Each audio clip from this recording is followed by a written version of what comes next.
Greetings and welcome. My name is Dennis Kiley, and for those who I don't know, I am the founder of the Ecopsychology Initiative, and we do a lot of different programming. And recently, I had the idea a number of weeks ago to have a conversation with some dear friends. And so I started with this woman, Ann Carroll, who is an integral part of our EPI community.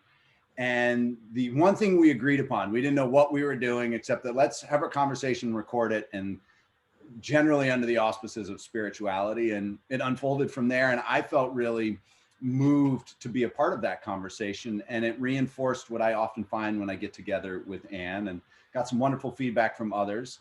And so then I said, let's try this again. And I don't know what this is, except the only agreement has been thus far, and there's only one person, that it would be unscripted. And the one thing I was aware, though, with Anne is that I feel really blessed and fortunate. I get to have some of these conversations with various people in my life. And so I said, all right, who do I consistently feel like I have really meaningful conversations with, and is also crazy enough to join me in this project of unscripted, dropping into the question and the mystery and the magic of ecopsychology. And up came John Craigo, who is a dear friend of mine, has been a part of the Ecopsychology Initiative since the get-go. I think many of you who have taken programs will have shared webinars or otherwise with him. He is also one of the founders originally of this project, an organization called A Climate to Thrive on Mount Desert Island in Maine, where we live, that is working to make our island and its 4 towns energy independent. And John and I were 2 of the founders that were really advocating strongly for emphasizing the changing or the transformation of our consciousness. And yes, let's put up solar panels and electric vehicles and otherwise, and let's get to the deeper roots of what is at the heart of climate change. So that is my way of introduction of saying, John, thank you for being here. We've both agreed that if this goes horribly, we'll just delete it. But just to be in the mystery with me, as well as what I think can be the magic. And I just so respect that you balance the light and the dark in a way that I find inspiration. And so, though I don't know what we'll talk about today, I do know that that's something I really respect, and I'm just glad to be here with you. Yeah, me too, Dennis. Thank you. Yeah, I've known Dennis for, I don't know, a number of years now, even before the Climate to Thrive. I think I went to a session that he did on Eastern religions or something, and I remember getting together and thinking this was a pretty cool dude and I needed to know a little bit more about him. So I appreciate getting to know Dennis, and yeah, I'm honored to be here with you. So let's have at it, whatever that becomes. Let's have at it. I shared with John just before we started that my tendency when I get excited or nervous about something, for which in the spirit of being vulnerable and honest, I am both excited and nervous about this. My tendency is often to like try and control and plan and prepare and be really ready. And yet that was the one like kind of sacred agreement that John and I had, is that we weren't doing that. So it's like, all right, we're just going to shelve it. Yeah. Is there anything alive in particular that you would like to start with or check in with? Oh, gosh, I'll just throw out something that I just happen to be familiar with very recently. Was I watched the premiere of a movie called Bright Green Lies, and it was quite good. Derek Jensen and a couple of his cohorts talked about the concept of the idea of that the green movement has been basically taken over by corporate America, and talking about how perhaps some of the green movement isn't really as helpful or beneficial as it might be. And yeah, it was really well done. And you know, and that honestly, that was one of the things that's been kind of driving me, and why I ended up getting out of A Climate to Thrive, was I wanted to focus a little bit more on what I felt was the real issues behind what was going on, and you know, not the idea of just changing our power source wasn't really the answer to the crisis that we're facing. So yeah, and as I had said, I love that you and I are able to connect and drop into a place that isn't just about our power generation and making buildings more efficient, though we obviously both acknowledge that's part of the solution. But what do you see as kind of being at the crux where we need to be focusing our attention? Well, I guess, I'm more of the concept of consumption as being the issue, and that there's so many of us consuming so much, and basically there's so little left for the rest of the balance of nature, and the percentages of land that have not been influenced by humans, and the percentage of birds and vertebrates and fish in the seas and all that has plummeted so much. And losing our understanding of how we fit in that mix, rather than just being above it all, saying we can take whatever we want. That's the biggest issue I see. And then you can draw down to that. Why do we have that? Why do we have that feeling that we're allowed to take whatever we want? And certainly humans, for all their tens or hundreds of thousands of years, have not always felt that way. And certainly, there's evidence that humans lived very nicely, and there are still human beings that do live very nicely in balance with nature. So it isn't just that because it's our human nature to take and take and take. Yeah, I think what I love about what you just said right there is it taps into, not surprisingly, the both and, insofar as like one is like a behavioral piece of the consumption. And yet I think you also, and I love this about you, like tied it into these other aspects of the kind of underlying mentalities from which it enables us to continually consume. And that assumption that like we are removed from this larger ecosystem that is our globe, and that we don't necessarily have the awareness of the impacts of our choices. Right. And as a result of that, when we see ourselves as separate or above, or not necessarily honoring the rest of creation, then all of a sudden we can make choices like mindlessly consuming and purchasing, for example, or doing these various things that individually add up exponentially over time to creating this climate crisis that we have. Right. Yeah. And I'm not exactly off the grid. I'm not sitting in a rammed earth house somewhere with totally, solar powered everything. And I'm part of it. And it so surrounds us, and it's the water in which we swim, that it's really hard to see how you pull yourself out of it. It's really hard to make a switch individually to say, I don't want to contribute to that anymore. I mean, we can all take small steps, but the society, the world that we live in is that consumptive. It's what drives our economy. I mean, I come back to that statement that I forget who said it, but there's like more people can envision the end of the world than can envision the end of capitalism. And it's, it's such an entrenched thing that we are consumers, and that's our responsibility, instead of our responsibility to the planet is, certainly ought to supersede our responsibility to create jobs and GDP. Well, it's interesting. I just thought of, as you said that John and I are in the United States, parenthetically, and I was thinking after like two of the most momentous national events of like the last couple of decades, one being 9/11 and the terrorist attacks, and the other being this pandemic, like there was such an emphasis on certain portions of our society to like go out, spend, keep the economy opening. And like there's something to be said, like the reality is we do need money, and we have to pay our bills, and we want to have a certain amount of comfort. And on the other hand, it seems like it's gotten so out of whack and so imbalanced that at times that we should be valuing perhaps deeper qualities, that the focus is really just on keeping the engines of consumption and progress going.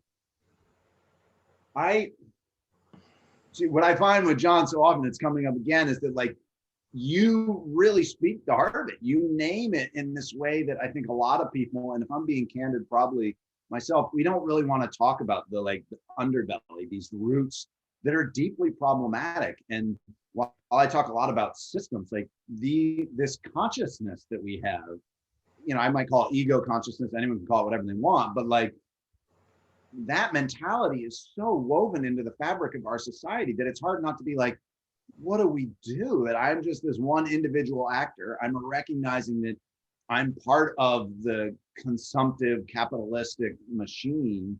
Right. And even if I change, it doesn't mean that the world changes around me. And so I guess I end up sometimes with this pit in my stomach around that. And I'm curious how you hold it. Mm.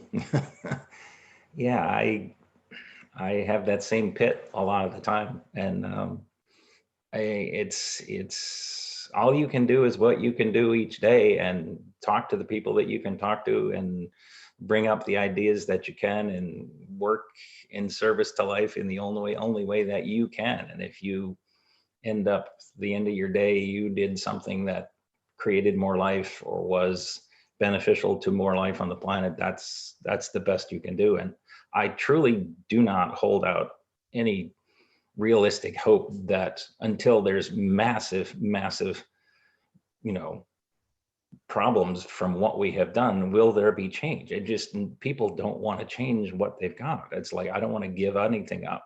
I've got my convenience. It makes me happy. My kids are happy. My parents are doing well. Let's keep it as it is. And until there's something that's going to push us off that post, why change? Yeah. And so as you and I have spoken, and part of why I really wanted you a part of this, not that I knew this would come up, is that you're not afraid to name that, like, this could get really dark and really bleak. And I think a lot of climate activists are saying that as well. And yet sometimes, I think, at least in some eco-psycho-spiritual communities, maybe EPI being one of them or others, like, we don't always want to feel into that totally. Mm-hmm. And yet it strikes me that you have a degree of seemingly some amount of peace around this, perhaps in part because you're not trying to avoid or deny the fact that, like, we could be really screwed. I mean, we are. It's just, yeah, you know, we just are. It's like there won't be any fish in the ocean. There'll be no fisheries left in the ocean in the next 20 to 30 years. I don't think that's being alarmist. That's just the way it is based on the commercial fishing vessels that are out there. And it's like, oh yeah, maybe 60% of the oxygen comes from blue-green algae in the ocean. And oh yeah, well, maybe we've screwed that up. What does that do to the planet? I mean, those are all things that are happening, and we know that they're happening. And it's like, so how would you fix that? Well, you'd stop the commercial fishing fleet. Well, we don't want to hear that, because that goes against, you know, it's like, we know the answers. We know restoring wildlands, restoring, you know, taking the farmland and turning it into, you know, grasslands and forests and meadows. That's enough. That would restore things. But that goes against, you know, the capitalists. We have to make money. We have to have jobs. We have to build. It's like, we know the answers, we just don't want them. So what do? We go and we try and fix something that we can fix, and what we're good at. And what we're good at is technology. And what we're good at is, okay, well, let's change everything to solar and wind and hydro. And that's something we can sink our teeth into and say, look, we can do that. But guess what? We're still consuming all the things that it takes to create solar and wind, and it keeps us. And why did we want all this power? So that we can continue to consume, so that we continue to get online and get more stuff from Amazon. And we don't want to change our way of life. And the change in our way of life, our industrial society, our agricultural economy that's destroying the soil, that continues. And it doesn't, you know, if you power it with something different, it's still down the same road. Doesn't matter what the power source is. So true. Yeah. What comes up for me just as a word is death. Is that on the one hand, we have to face that we are on a trajectory right now that leads toward, I mean, first off, there already is widespread death, ecologically as well as humans and otherwise.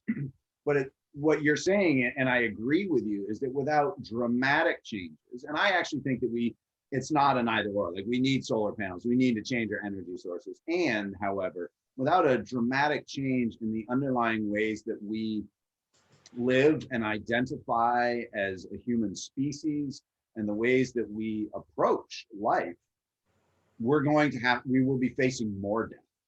And yet, interestingly enough, I think what I wonder about is that it's actually in reconciling and facing death on its own and independently and the realities that things might be bleak, that we then actually maybe can find catalyzing energy that propels us forward to make some of the changes. Well, right. And I'll go with you there, because unless we recognize that the choices that we're making, even with the changes in power source, don't take us off that path, we have this false confidence that, oh, all we have to do is this, and look, we can be net carbon neutral by this date. Well, you could be net carbon neutral all you want, but if there's no biodiversity and the soil doesn't grow crops and there's no fish in the seas, doesn't matter how carbon neutral you are. And again, it comes down to it's like the planet knows how to be carbon neutral.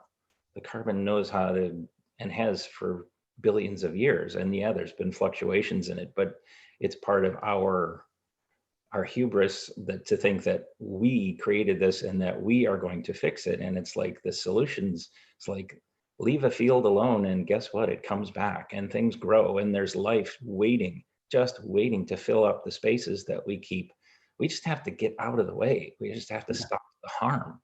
Right. And we need a new vision for the teachers and the leaders that we're following, and like the agro-industrial model is not the teacher that works anymore. And you know that I love to say at EPI that nature knows the way, and I think we do need to return back to that nature is not only our belonging, but it's also the path to follow. And we need to be, as you said, getting out of our own way, or finding, I use the word like psychological or spiritual biomimicry. Like that's how we need to move forward. And I've been in my own life, as well as in professional context, have been thinking about fear. And I'm aware that we often want to avoid fear. We don't even want to look at it, or if it's there, we power through it or distract or otherwise. And I think, the greatest fear is our own death. And I have been more just believing that we need to turn to face all those things that we don't want to. And when we do that, and when we can bring attitude and intention and ritual and practice that gets us to more familiarize and befriend fear and befriend death, I think something really transformative happens. That not only maybe are we better ready to show up and do what we can, but we're not doing so from a place of scarcity. And we're doing so just, you said you find what we can do, and we do that. And I've been thinking about with my kids, I've been sharing an adage that my mom always said to me, which is leave the room better than what you found it.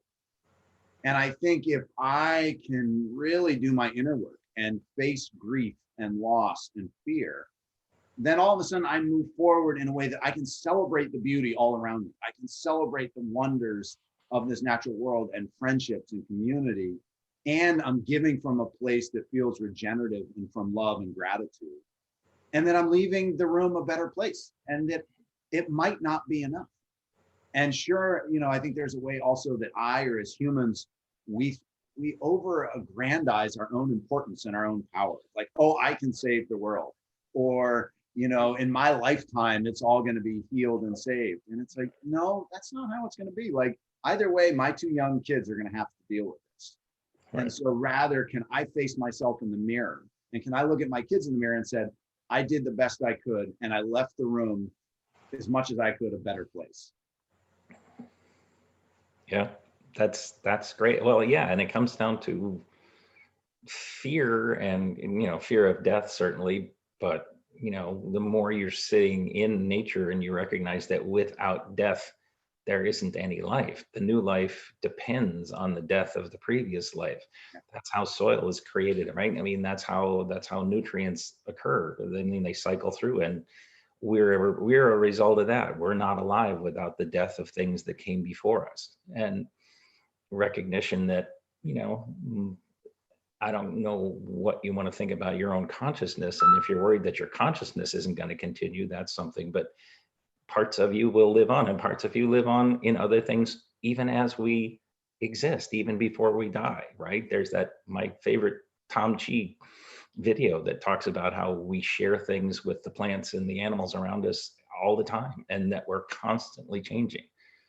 And I think maybe death is a little easier to deal with when you realize that you're not the same person you were a year ago. You're created, you're new things. There's new stuff in you that came from all over the planet, in the breath that you take in the food that you breathe, the water that you drink. And you're going to contribute. It's the whole cycle and circle. Right. So, and to think that, you know, in some ways what you're talking about is to embrace death and to embrace change.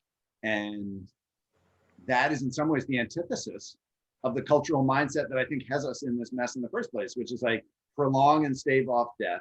Whatever you do, fight against loss. And like, let's control the more we can so we can resist change. Right.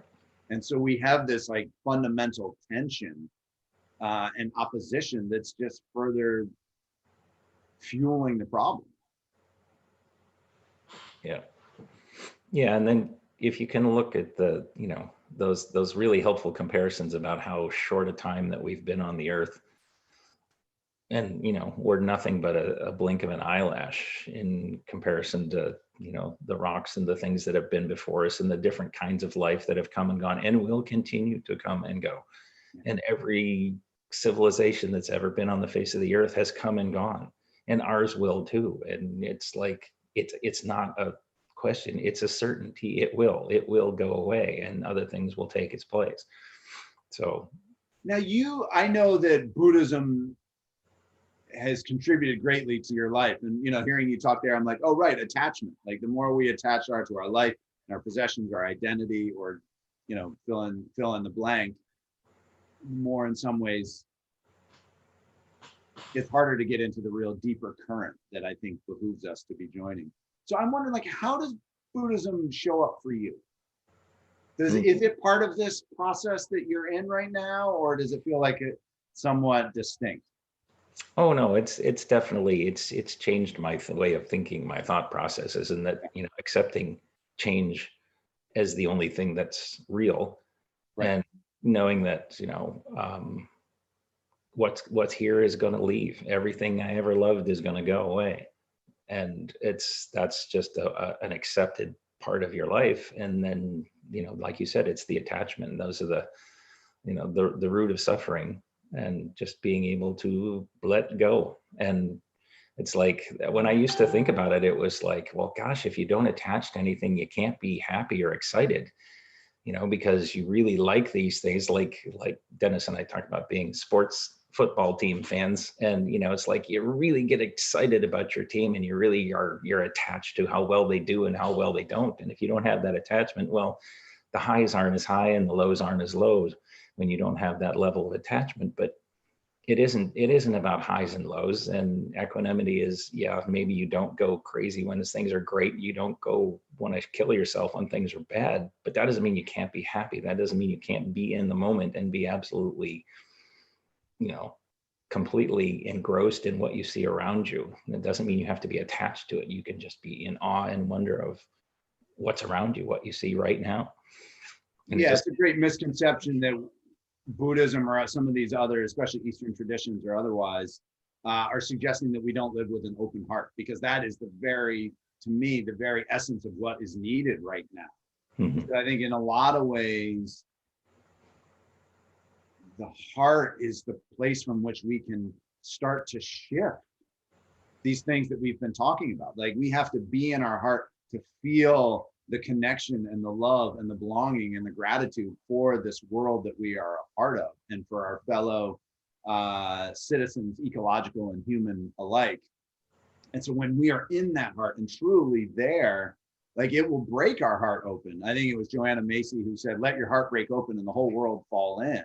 Mm-hmm. So as far as we start to have a love affair with life that's not about fixation or attachment or like more possessions, as it is to celebrate the beauty and the awe and the wonder. But that also means that we have to be open to the real hurts, the real pains, and the suffering that we see all the time. Mm-hmm. And that we can't have one and not the other. Right. Yeah.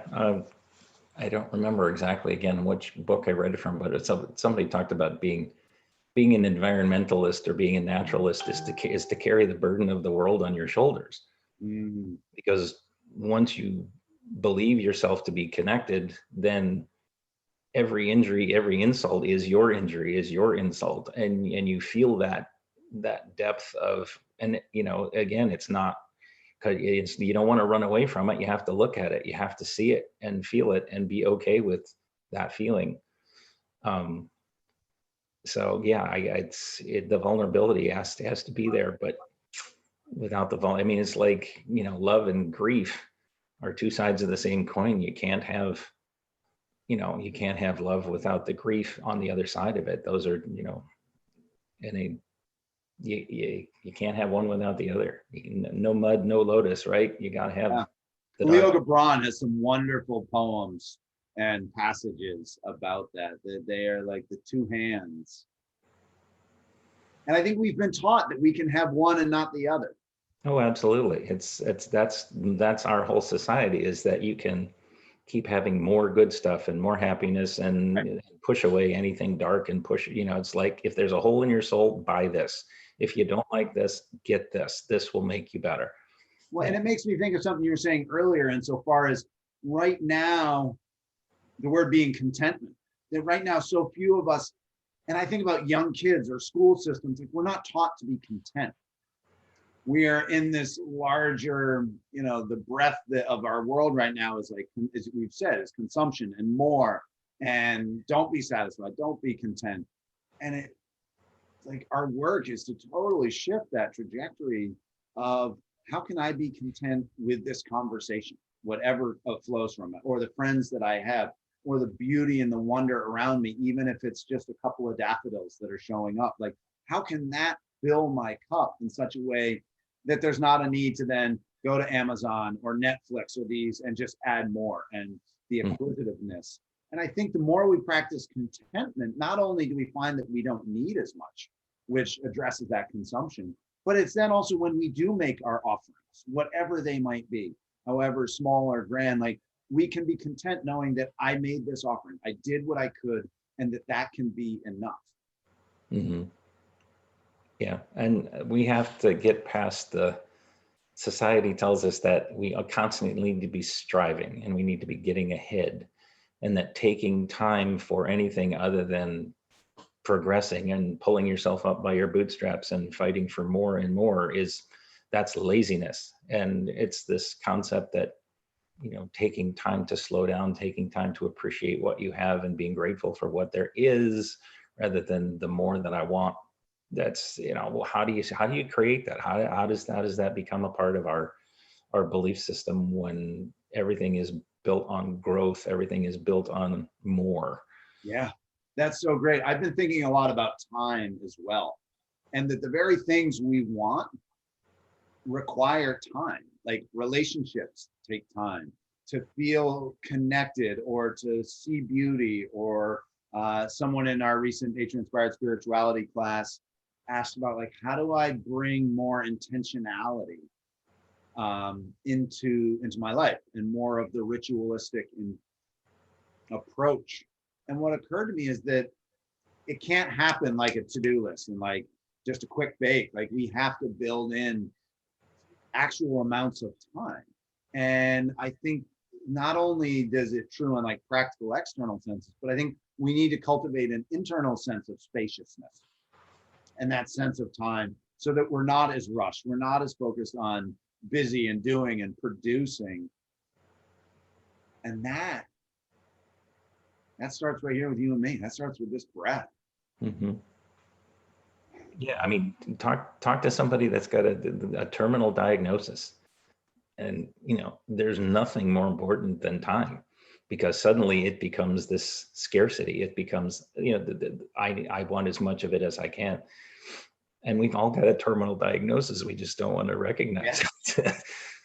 Exactly. And ironically enough, I think it is a mentality of scarcity that has led to the reduction of time, which is inverted, because once we realize, as you said, this terminal diagnosis, then it's like, oh, my sense of scarcity is different now. Now I prioritize time, as opposed to, currently a lot of people with that scarcity mindset. It's like, oh, I need more of the possessions and the experiences and the fill in the blank, the consumptions.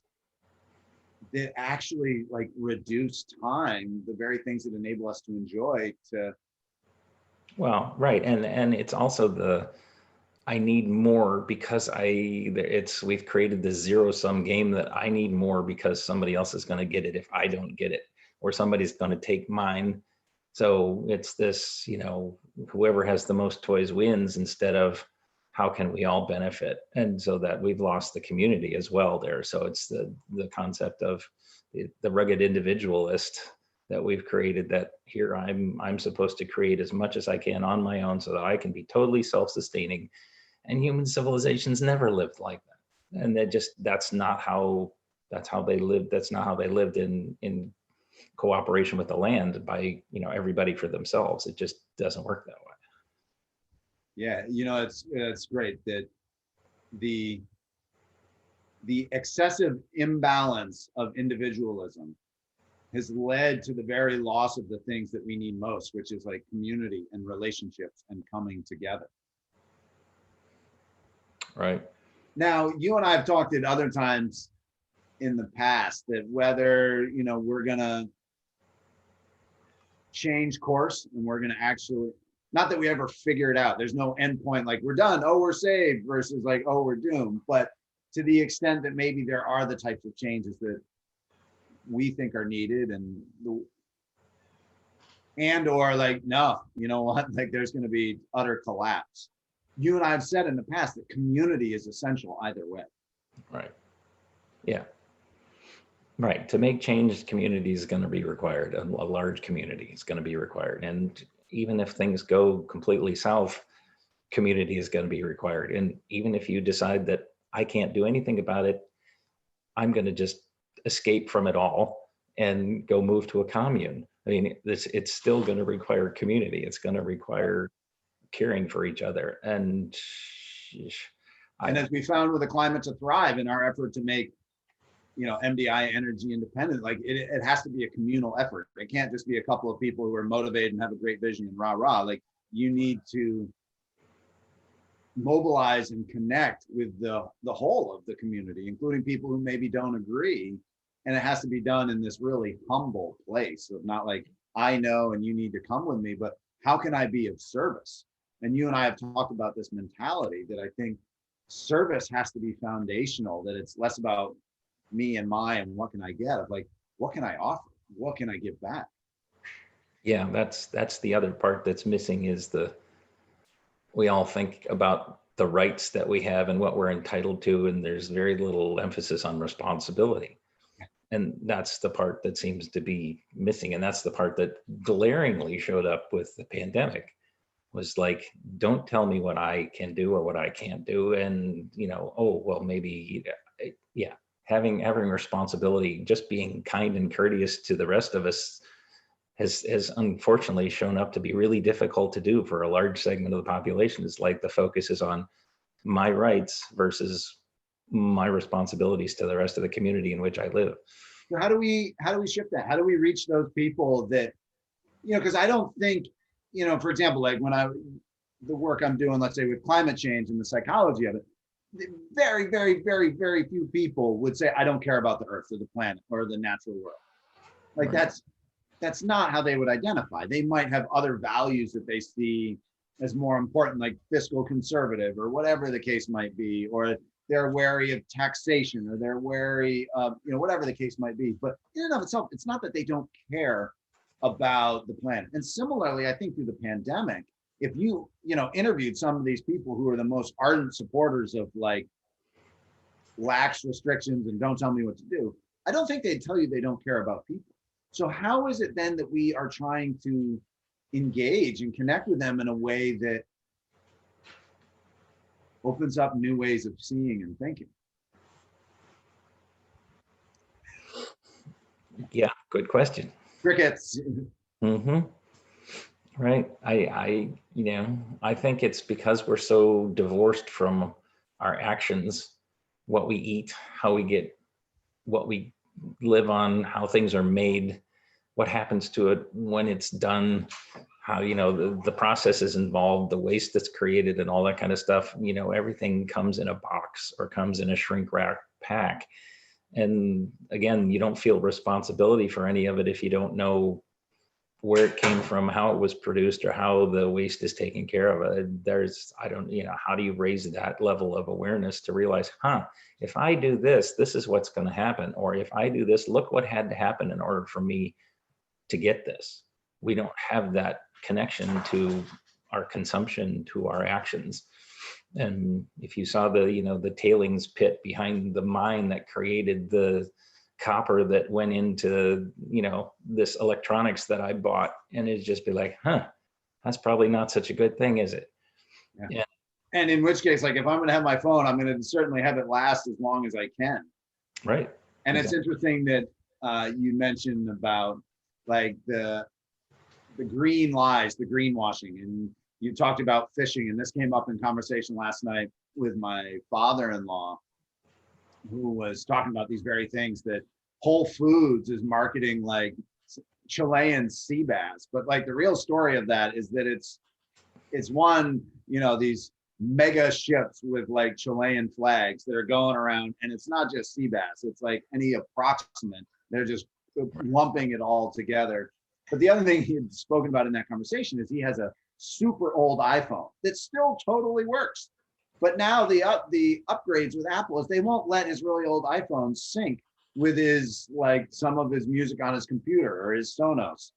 And we've designed things to become extinct and antiquated to not last, which is so misguided. Because as you said, if I think about that mind that created the copper for my phone or whatever the case might be, I might still make that choice to have an iPhone, but I'm going to take care of that and I'm going to make it last as long as possible because I know the impacts of that. Whereas I think, as you said so well, like we're devoid of the awareness and the interconnectedness and the complexity of all these things. And we're just like, oh, I got an iPhone and cool. It showed up and spent a little bit extra per month on my phone bill, but I get an upgrade after 2 years. Mm-hmm. And yeah, I think it is about getting people to cultivate more awareness of the full story. I think our story is really limited. And part of that is I think we've stopped listening. We've tuned so much out. And I think there's, polarization and divisiveness in so many categories. And some of it's the busyness. Like there's so much happening now. I don't have the capacity to think about it all. So I just want my phone. I just want to watch my football game or whatever it is. Don't make me think about the rest. Which is not to say that can't be changed, but it's to see that they all weave together like a web. It comes to that, and I brought this up numerous times when we've talked, is that article called The Tyranny of Convenience. I love that one, yeah. And it's just so it is like, so imagine if you had to go down to the stream with a bucket and get your water every morning. You might pay a little bit closer attention to what the guy was doing half a mile upstream and dumping in the water that you were drinking. And, you might be a little more cautious about what you dumped into the stream, knowing that's where, but in essence, that's exactly what we're doing. Every stream is our stream. And that is where all of our water is coming from. And we don't see, what's going into it. Precisely. What else? The word comes to mind, and you're in our nature inspired spirituality classes, is sacred. It's like, yes, when you are closely connected to that water, you realize that water is sacred. And so all of a sudden what's happening upstream and downstream really matters. And thereby, but the point that you've made, and we both have, is it's all sacred. Right.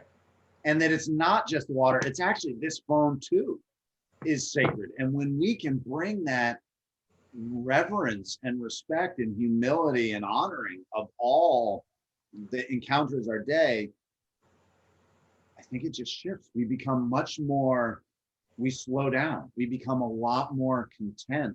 We recognize that relationships matter and all these things that we've been talking about. Yeah, I'm just wondering if we could make more things as sacred and less as profane.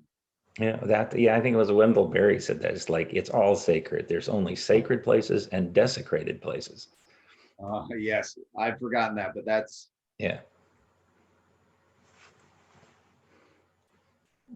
Yeah, it strikes me that you and I, oftentimes we keep coming back to similar points, and they are true and they are simple and they are profound. And so it's not like we need a brand new insight. It's not like we need a brand new theory of this, or it's in some ways just prioritizing and committing to what we already know is true. Right. And I will freely admit that it's so very easy for me to see the sacred because of where I live. I mean, I live in a place where it's screaming at me, and it's so readily available. And I don't, it's like I get to go into a national park every single day. And it's one of the few places where you don't have to see the damage that's going on. It's like I can imagine that things are where they were 100 years ago or 200 years ago. It looks a lot like where I get to go every day. Well, yeah, I think there's so many layers to that. Like, one, the more connected we can be to the natural world, the more we appreciate it, the more there is that sacred, but also to acknowledge our privilege. Like, you and I are two white, comfortable men who are able to have nature all around us and have access to healthy food systems, and to realize so many people don't have that access and equality. Right. And so, yeah, it's easier for me to then say, like, oh, we need to be more sacred and we need to be more timely and, be more content and have less. And yet, on the other hand, there's so many people who have so little. And so in some ways, how dare I tell you that you should not want a little more comfort or a little more convenience and such? Like, that's inappropriate. Right. Well, yeah, I talked about that, and you see pictures of like some of the refugee camps in the Middle East and things like that, and it's just thousands and thousands and thousands of tents and rows and rows and rows of nothing but tents and sand and dirt. There's not a green thing anywhere. There's not a tree thing anywhere. It's like there's no sense of anything other than my daily survival and what I can eke out that somebody gave me for something to eat. And it's like, yeah. And so here's this white guy living in this beautiful place in Maine saying, wow, you're not making your land sacred. Well, hell, I'm lucky I can wake up in the morning, and I'm lucky I have something to eat so that I don't starve overnight. And it's something where I'm really glad there's been an increasing mobilization around climate justice work. That it's not just climate activism, but we need to recognize issues of equality and justice. And so in some ways, supporting BIPOC communities and in supporting all these different initiatives that initially might not seem directly related to this climate crisis are very much related to that climate crisis. Because how can you ask someone to forsake their own needs when they're already struggling to provide themselves for the sake of the planet? Like, that's just, A, no one would do that, and B, how dare you ask that? As opposed to saying, like, how can we support community and uplift those who are struggling the most? Mm-hmm. And I think the more that can happen, the very qualities that will enable that, I think, are the qualities that blossom in our own psyches and souls, from which we do feel greater connectedness to the planet and each other. Right. Yeah. That if we can't, well, my favorite phrase that Charles Eisenstein always uses is, what's it like to be you? And being able to have that sense every day with not only the people that are around you, but the people that are, far away from us.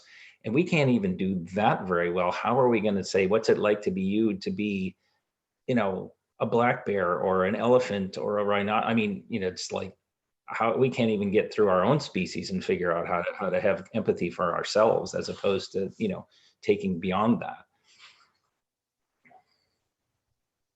We need to, you said it earlier, but I feel it now, and also in different ways. Like, we need to get out of our own way. We need to get out of ourselves, like the little s self, and into this much larger ecological, natural self that includes all, from which it is much easier, perhaps, I don't know if that's quite the word for it, to be able to say, what's it like to be you?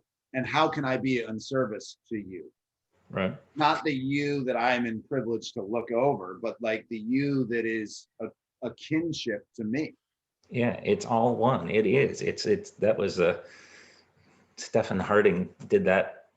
He was talking about, the research that he did on the the muntjac deer in Europe, or in England where he lived, and he talked about being able to make a connection with that being with a deer. And then I believe the phrase was something about he stepped into his wider self. He was able to step back and become one with what he was watching. And then at times that self sense could actually spread to the entire ecosystem. He felt himself become part of his entire surroundings. Yeah.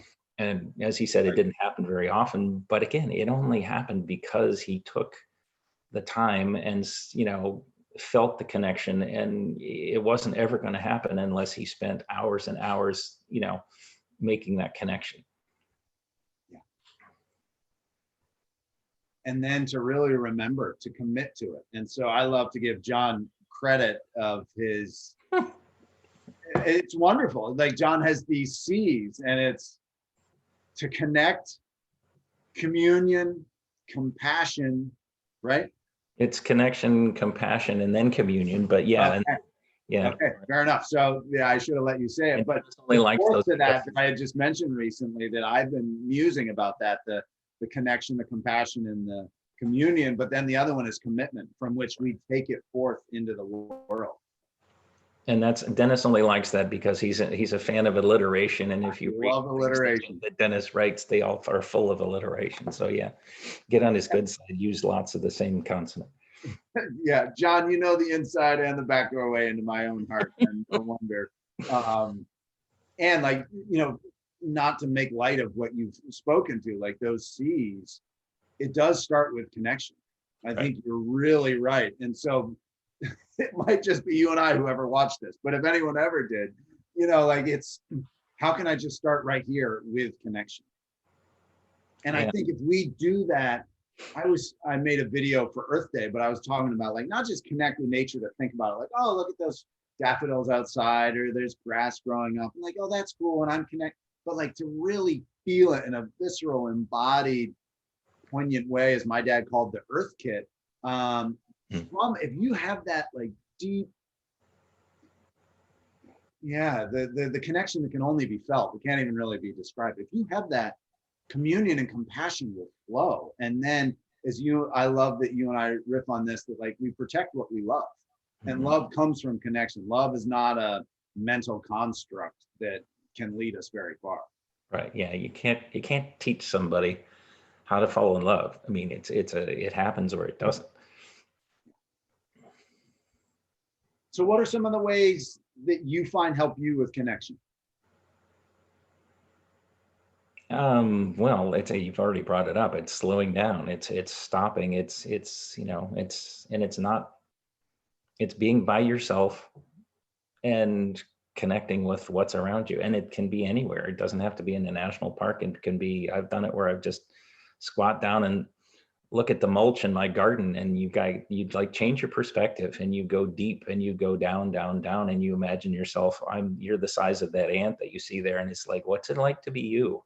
And being able to ask that question, what's it like to be you? Look at anything around you and imagine that and put yourself in its place. I think being able to change perspectives, I think, is a huge, huge part of it. And I just want to make note here for anyone who's gotten through this far, that like, John is not like some super affluent guy who, has tons of time and can just like, I'm going to go connect with nature all day because I have no other worries. Like he was just talking earlier, he's nearing what for many would be retirement age. It's like, I can't afford to ever retire. And John's a single father of 2 teenage boys, like, I guess your oldest isn't a teenager, but like. Neither one is. Okay. So much for that. But you have been a single father of 2 boys for a very long time since your wife died. And so it's like, John makes this happen. I think what I respect about you so much is that you put your actions where your words are, and it's not like it doesn't come at some expense. It's not like there isn't other work or activities or things you could be doing, but you truly live it in a way that I respect you so much for that. And the proof is in the pudding. I mean, I think you and I have always felt some resonance, but to see this blossoming in you has been so inspiring. Well, thanks. I don't feel like I do anywhere near what I could, but I'm not sure if that's a product of the society that I live in, always telling me to do more and more and more. But I also know that I'm watching things fall down around us, and you can't, if you, like you said, if you love something, you want to help it, you want to protect it. So I'm feeling so grateful for this. And I am also aware of time. I did put a little reminder for myself that I'm on my way off to be with my 2 young kids. And I'm just curious, maybe for each of us to take a breath or a moment and to see what is emerging, what maybe wants to be shared in closing, maybe not. Yeah. I don't know. I don't have the wonderful wise words that I usually hear coming from you to tie things up. So I'm more than happy to let you pull it all together for what we've talked about. Like you said, it's just you and I doing this, and there's nobody got this conversation. And you know what? That's great. My cup feels so abundantly full, and I feel deeply nourished because of that. Yeah, you know what? I don't think I have any wise words. I look out my window and I see this little chipmunk playing in rocks. And it's interesting because Ann Carroll and I were talking about a chipmunk as well. Interestingly enough, to slow down enough that we see the chipmunk. Right. And that we honor that and celebrate it, but also that we slow down enough to have these conversations. And I'm just, from my own standpoint, like my plate has been so full in 2020 that I haven't always prioritized the qualitative things that mean so much, like watching the chipmunk or connecting with you. And so I hope that anyone who is listening, like, you have these conversations and you connect with each other and yourselves and the world around you. And I just know, John, that I feel inspired as a result of that. And that's just something I'm very honored and grateful for. Well, as I am honored, I'll always honored to have our conversations. I always leave, as you say, better than when I came in. So I appreciate that coming from you. And that, you know what? It's not only, I said earlier, leave the room a better place at the end of our life. And, talking to my kids, like, especially with cleaning up, like each room, each day, but it's each moment. Can I show up to each moment, each conversation, with that intent? Not that it's exhausting, like, oh God, I got to do so much, but like, can I just bring my full self forward to leave this moment having not only received as much from it as I can, but have given as much back to it, so that it ripples out in all those ways that, you point out with Tom Chi and otherwise, that really do make a difference. Yeah. Yeah. And just, remembering everyday gratitude and responsibility. Beautiful. Yeah. All right, brother, we got to do this again. Sure. Happy to. Maybe much love. Thank you for one of these days, maybe, huh? What's that again? I say in person, maybe one of these days too, huh? Yeah, indeed. Well, I'm now vaccinated, and you are, and Johanna will be soon, and you have 2 kids that love you. So I think we'd love to get you over soon. That would be great. Look forward to it. Okay. Thank you for being in this with me. Thanks, Dennis. All right, brother. See you.